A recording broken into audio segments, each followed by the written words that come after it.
In this video, I'm going to give you the answer for this question. The question is, which brand of laundry detergent introduced the iconic headline, "Ring around the collar"? Well, now I give you a list of the option.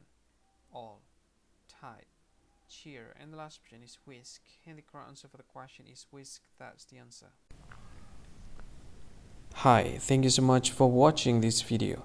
If you find this video is very useful, you can help this channel to grow by subscribing this channel. Please this subscribe button and don't forget to like this video.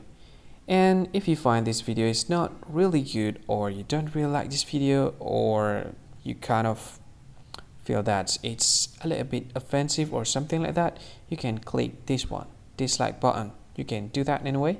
And if you want to share this video with your friend, you can share it by clicking this share button, and you can share it to any social media that you wish that is currently available at this time, like Facebook, Twitter, LinkedIn, and many others, right?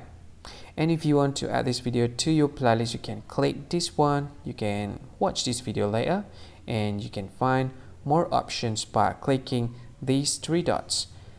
And yeah, don't forget to subscribe. I think that's all of it. Thank you so much for watching this video, and see you again in another video. Bye bye. See you again.